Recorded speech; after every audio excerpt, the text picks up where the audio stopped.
All right, just finished video 2, starting video 3. And one thing I forgot to mention is when you save your video to the cloud, when you save your video locally, once you're done with your Zoom video or meeting, you cannot just shut your computer down and walk away. That's one of the inconveniences of saving locally is you have to wait a minute or two, depends on how long you've been on video and how long you've been recording, to actually save your recording and give it a file name. So this already went through the process of compressing it. Now it brings up this window where I want to save it. I have the ability to change that. I'm going to leave it there. Click save. And then it brings up your videos that you just saved. All right. So I'm going to change it to Zoom 2. Whoops.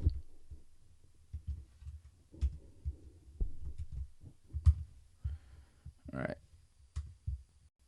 So now let's get into gear. Let me minimize that, All right, so, whoops. All right, so here we are at gear. So we talked about, we're going to talk about cameras, we're going to talk about audio, and we're going to talk about lighting. All right, so first is cameras. I do not recommend, if you want higher quality video, to use your standard camera on your laptop, desktop, whatever your device is. All right, I use a Logitech HD Pro webcam. This is a version of mine. I've had mine for almost 10 years now. I think it's like 7, 8 years or something like that. It is a great HD webcam that will help hook into your USB, and you can plug and go. Super, super simple to use, but you want to use it external. Your other options, again, are using your desktop or going and getting a higher end one. This is affordable. I think when I purchased it, it was $60 to $70 maybe.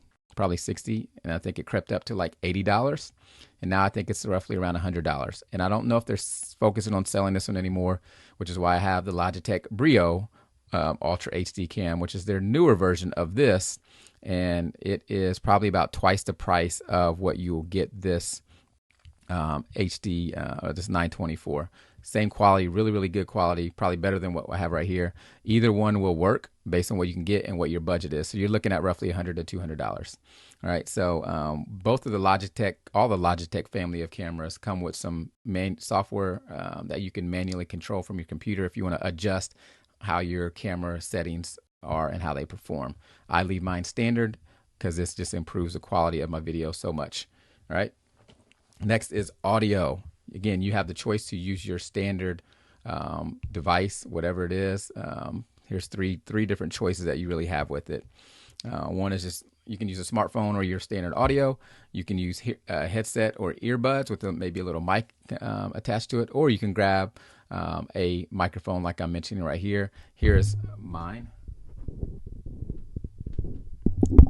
And this right here is the new version of mine. They discontinued mine. It's been out forever, and they just are improving, changed the color a little bit. I think it's roughly in the same price range, which again, when I bought it, I think it was about the same as my Logitech, maybe $60, $70. I think now they're closer up to $100, but you're going to get great quality, easy to plug and go, and you will notice a drastic difference. As far as audio and mic placement, if you use a mic placement like this, it is not really going to pick up the mic, the sounds from behind you or to the side of you. So that's a bonus. You want to be about 6 to 12 inches away from the mic. You don't want to get too close because it'll sound a little different. And if you're way back here, you're going to notice the sound. So about 6 to 12 inches away. And I used to stay about 6. And that will give you quality sound. Now, in addition to that mic, mine is on the stand that comes with it. I also have a microphone arm that is attached to a desk, and I have a second mic, the exact same one, in there. Included with that mic, I have a shock mount, which is going to reduce, if you bump the desk and your mic's on it, it'll reduce that shock so it doesn't get picked up by the audio. And you also want to have either a foam filter or a pop filter that goes in front of your mic to create kind of a buffer between those and T's and things like that, just to give you a little bit better sound audio when you're speaking into it. All right, so those are audios. Make sure I didn't miss anything. Yep, and this is great to start with, and no need to upgrade. I have not needed to upgrade, and I've done many interviews and many different things through this microphone. It's worked great. Has not failed me for almost 8 years now. All right, next is lighting.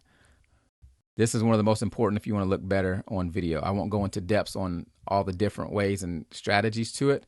I'll just mention a few pieces of gear. One is this that you can see right here, the Elgato Key Light Air.